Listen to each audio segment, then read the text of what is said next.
유다서 1장 5절로 10절까지의 말씀 우리 다 같이 한 목소리로 합독하겠습니다. 너희가 본래 모든 사실을 알고 있으나 내가 너희로 다시 생각나게 하고자 하노라. 주께서 백성을 애굽에서 구원하여 내시고 후에 믿지 아니하는 자들을 멸하셨으니 또 자기 지위를 지키지 아니하고 자기 처소를 떠난 천사들을 큰 날의 심판까지 영원한 결박으로 흑암에 가두셨으며 소돔과 고모라와 그 이웃 도시들도 그들과 같은 행동으로 음란하며 다른 육체를 따라가다가 영원한 불의 형벌을 받음으로 거울이 되었느니라. 그런데 꿈꾸는 이 사람들도 그와 같이 육체를 더럽히며 권위를 업신여기며 영광을 비방하는도다.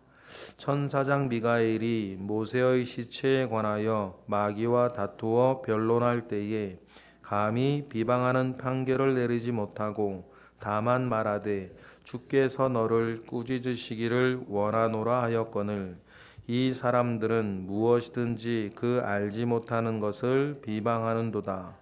또 그들은 이성 없는 짐승같이 본능으로 아는 그것으로 멸망하느니라. 아멘. 어디에나 어른이 있어야 됩니다. 집안에도 여러분 어른이 있어야 돼요. 교회에도 어른이 있어야 되고 심지어는 나라에도 어른이 있어야 됩니다. 나이가 많다고 어른이 되는 건 아니지 않습니까? 노인은 그냥 되지만 어른은 그냥 되는 게 아닙니다. 겉모양은 비슷하지만 노인과 어른은 완전히 다른 거 아닙니까? 그 어른은 그 핵심 사실 가운데에 오랜 시간을 쌓아 올린 시간으로 주변의 모든 사람들에게 스스로 권위를 인정받는 사람이 어른이 되는 것입니다. 세상에서는 권력으로 일하고 교회는 권위로 일하는 거 아닙니까? 권력은 투쟁해서 얻는 것이고 권위는 인정받는 것입니다. 어른은 그 권위를 사람들로부터 또 하나님이 주시는 은혜 가운데에 인정받는 사람이 이제 어른이 되는 것인데 그 어른이 있어야 불필요한 다툼과 불필요한 갈등과 불필요한 여러 요소들이 쉽게 잠재워지는 것입니다. 그렇다면 어른의 한 모습은 문제거리가 생기면 그 문제거리가 자꾸 그 사람한테만 가면 그 문제거리가 커지는 사람들이 있어요. 이 사람 저 사람 이야기하면서 막 사소한 문제도 큰 문제거리를 막 키워가는 사람들이 있습니다. 그 사람은 어른 되기 글렀어요. 그런데 어른은 큰 문제가 와도 그 사람 앞에서 작아지는 거예요. 작은 문제가 오면 없는 문제가 되어버리는. 그러니 여러분 뭐 우리가 다른 사람 생각할 건 없고 나 스스로를 생각했을 때 어떤 문제거리가 왔을 때 내 앞에서 작아지고 없어지냐, 아니면 작은 문제라도 왔을 때 이 사람 저 사람 막 떠벌어지면서 이 문제가 커지냐, 나는 어떤 성향이냐, 요걸 보시면 되는 거예요. 여러분 영적으로나 육적으로나 집안에서나 교회에서나 어디서나 어른들이 되시기를 바랍니다. 나이를 먹어갈수록 우리가 어른이 돼야지, 나이를 먹어갈수록 노인이 되어서는 본인도 불행하고 주변도 너무 힘들어진다. 유다는 교회의 어른인 거예요. 교회의 어른이니까 가만히 교회 안에 들어온 몇몇 사람들로 인하여서 교회의 신앙 본질이 흐트러지고 믿음이 왜곡되고 이설들로 인해서 배교의 길을 걸어가게 되는, 지금 뭐 배교의 길을 갔다 교회가 뭐 그런 거보다 배교의 길을 가나만 내버려 두면 가게 될 교회를 엄중히 꾸짖으면서 교회의 문제거리들을 이렇게 해결하는, 긴 말하지 않고 어른의 권위 가운데에 교회의 문제들을 해결하는 그 일들을 유다는 지금 하고 있다. 그래서 어제 보면 마지막 부분에서 배교에 대한 하나님의 정하신 판결이 있지 아니하냐라고 이렇게 이야기를 하고, 오늘 본문으로 넘어오면 너희들도 다 알고 있는 것과 같이라고 시작하면서 구약에 잘 알려져 있는 세 가지 배교의 어떤 모습들을 통해서 하나님께서 배교한 것, 믿음의 도를 힘써 지키지 못하고 떠난 사람들을 하나님께서 어떻게 하셨는지를 구글이 뭐 설명하진 않아요. 기억을 되뇌이는 거죠. 정해져 있었던 거니까, 있는 거니까. 먼저 첫 번째 배교가 광야의 이스라엘의 배교였다는 것을 기억을 시킵니다. 1장 5절 우리 읽어보겠습니다. 시작. 너희가 본래 모든 사실을 알고 있으나 내가 너희로 다시 생각나게 하고자 하노라. 주께서 백성을 애굽에서 구원하여 내시고 후에 믿지 아니하는 자들을 멸하셨으며 라고 이렇게 얘기합니다. 그래서 다시 생각나게 하는 게 뭡니까? 우리도 알고 있는 구약의 내용이죠. 광야 이스라엘의 배교예요. 출애굽하고 광야를 떠놀다가 가네스 바네아에서 그리고 시내산에서도 이렇게 배교의 길을 걸었던 이스라엘 백성들 우리가 알고 있습니다.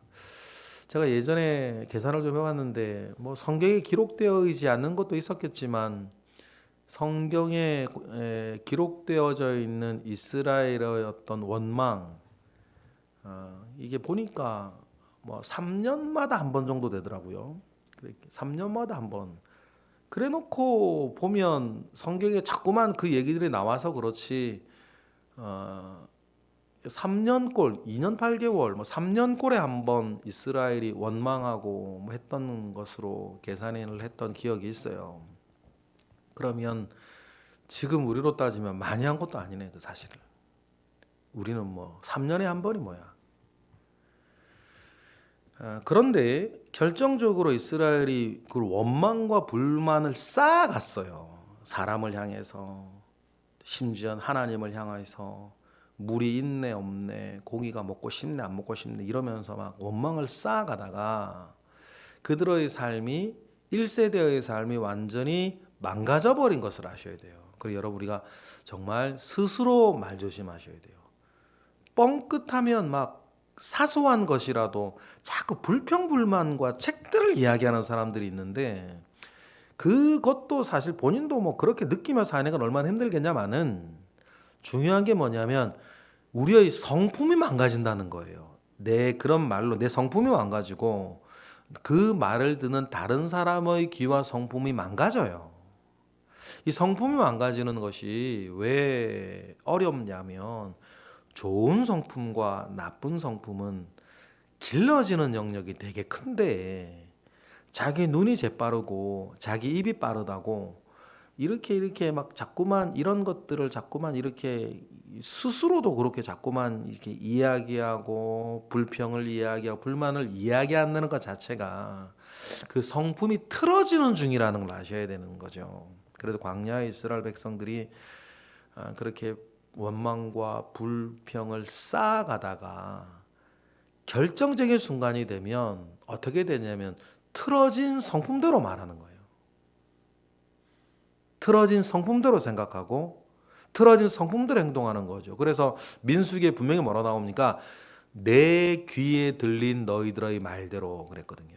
그렇죠? 정확하게 그렇게 돼 있습니다. 내 귀에 들린 너희들의 말대로 너희들이 이 땅에서 죽으리라. 그렇게 주님 말씀하셨던 것을 우리는 두렵고 떨림으로 들으셔야 돼요. 그래서 정말 시체 치우는 기간 아닙니까? 아무 의미 없이 38년 동안 광야를, 가네스바네아 이후 38년 동안 광야를 돌면서 그들이 했던 한 가지 일은 1세대들 시체 치우는 일 하면서 광야를 돌았던 것입니다.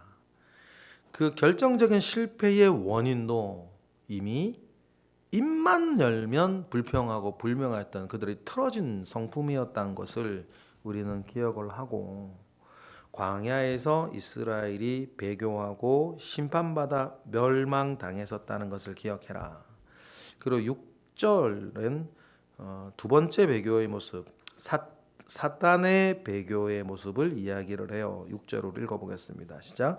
또 자기 지위를 지키지 아니하고 자기 처소를 떠난 천사들을 큰 나라의 심판까지 영원한 결박으로 흑암에 가두셨다. 뭐 이렇게 얘기를 하셔요.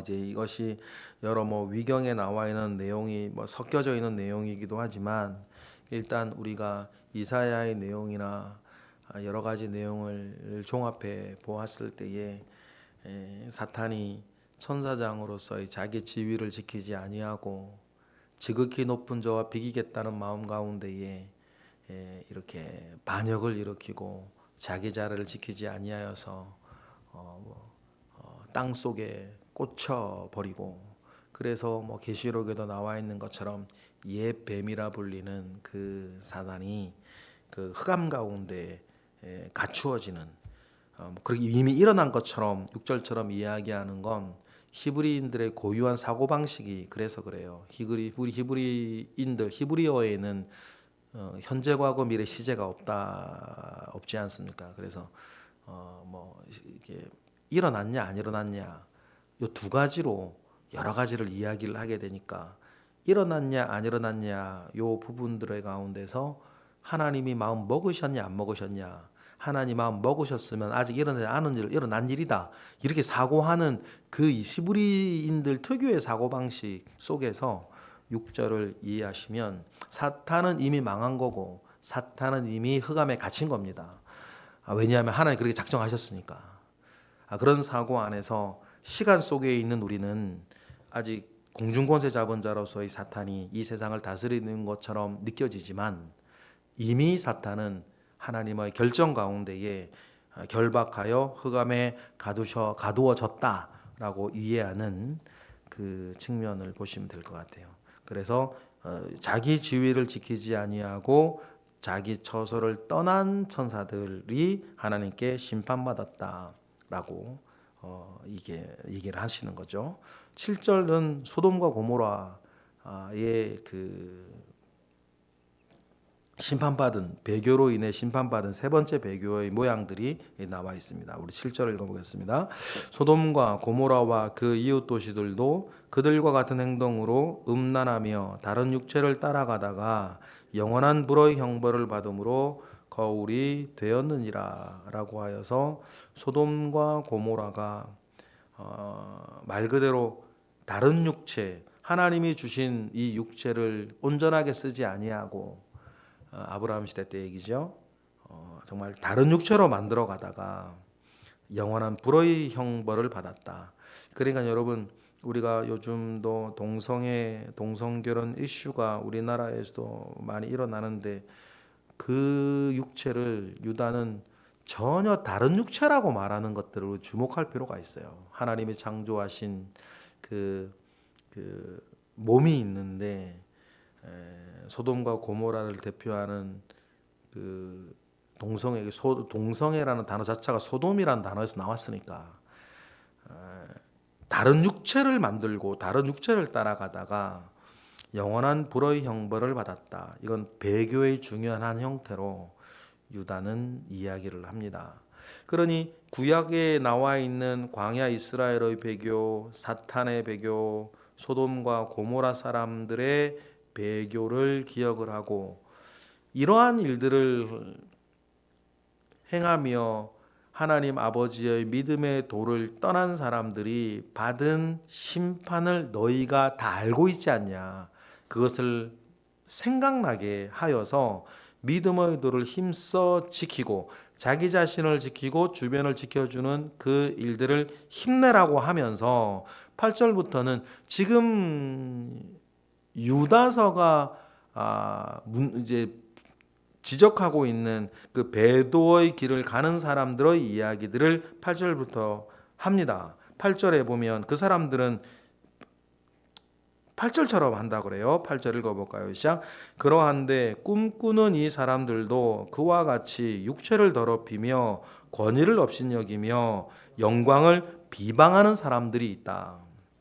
그 사람들을 꿈꾸는 이 사람들이라 그래요. 그러니까 이제 무언가 구체적인 어떤 사람들의 무리들이 교회 내에 있는 거예요. 그래 꿈꾸는 이 사람들이다. 그래서 꿈꾸는이라는 말이 어떤 말일 거냐 뭐 하면서 뭐 어떤 자기들의 종교적 어떤 자기들의 소견에 따르는 지식 가운데에서 육체를 더럽히는 그 사람들 내지는 아까 우리가 어제 본문에 나와는 것처럼 하나님이 주신 은혜를 방탕의 것으로 바꾸어가는 그 사람들의 생각하는 헛된 생각들을 꿈꾸는 이라고 우리가 이해할 수 있겠죠. 그 꿈꾸는 그 사람들은 세 가지 특징이 있는데 첫 번째 육체를 더럽힌다. 두 번째 권위를 업신여긴다. 세 번째 영광을 비방한다는 거예요. 그 헛된 그 망할 생각을 가지고 있는 사람들, 영적으로 왜곡되고 타락한 사람들이에요. 여러분 흐름은 늘 같습니다. 예나 지금이나 마찬가지예요. 영적인 타락은 반드시 육적인 타락을 가져오게 돼 있습니다. 그래서 우리가 육적인 어떤 과실은 나의 영적인 어떤 과실을 타락을 체크하는 쇠약을 체크하는 굉장히 중요한 바로미터가 돼요.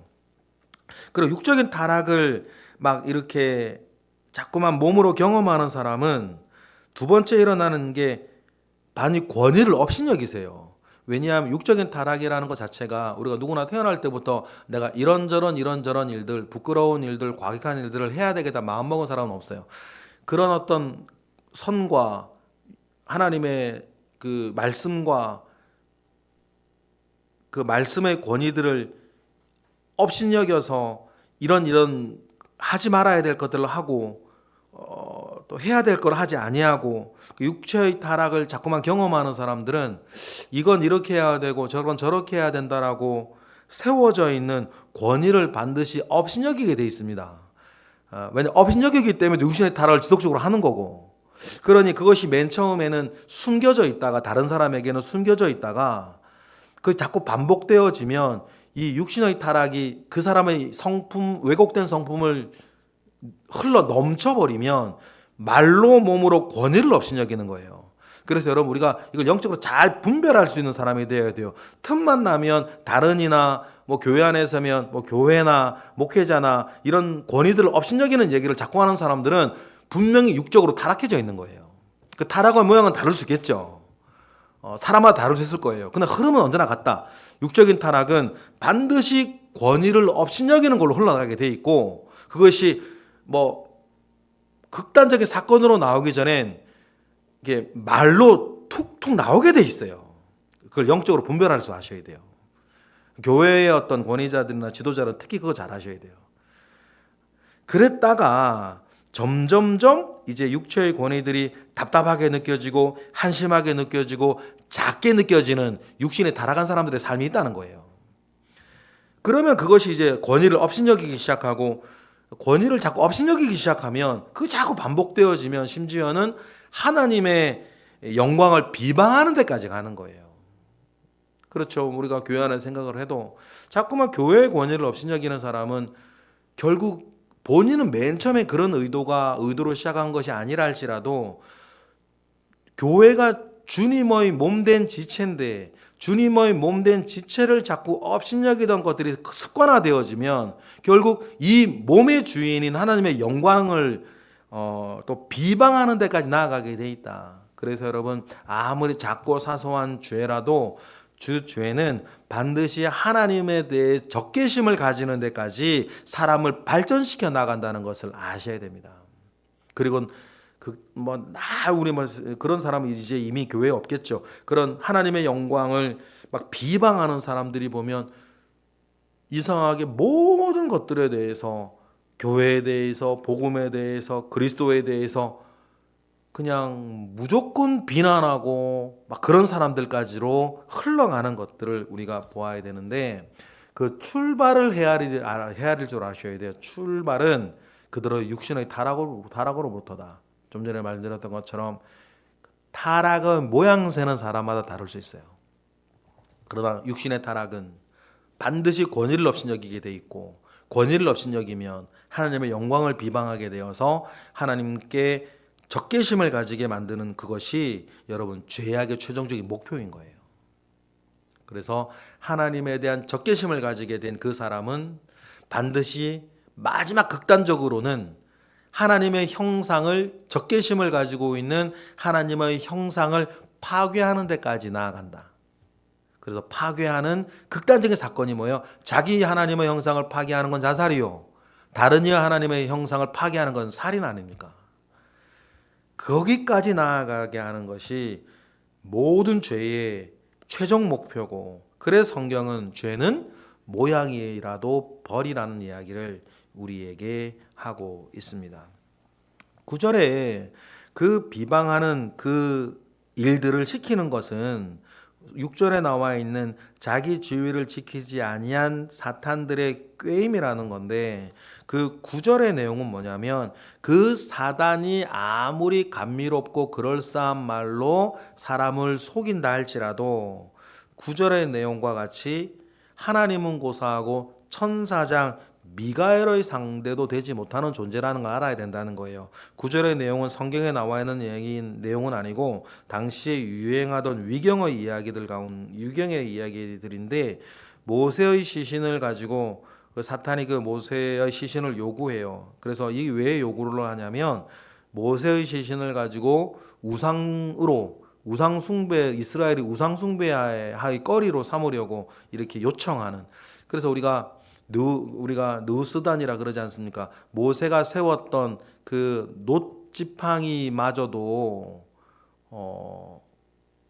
히스기야 왕 때에 우상이 되어서 요시야가 갈아서 마시게 할 정도였는데, 만약에 모세의 무덤이 있고 모세의 그 시신이 있다면, 미이라가 있다면 그것이 이스라엘이 어떻게 되겠어요? 이걸 통해서 왜 하나님이 이 모세를 가나안 땅에 들어가게 못하게 하셨는지, 그리고 모세의 무덤도 알지 못하게 하셨는지 우리 잘 아셔야 되는데, 그 위경 가운데에 사탄이 그 모세의 어떤 시신을 요구하여서 이렇게 우상 숭배의 거리로 만들어 가려고 하는 일들이 뭐 전설 같은 이야기가 이스라엘에 있었던 거예요.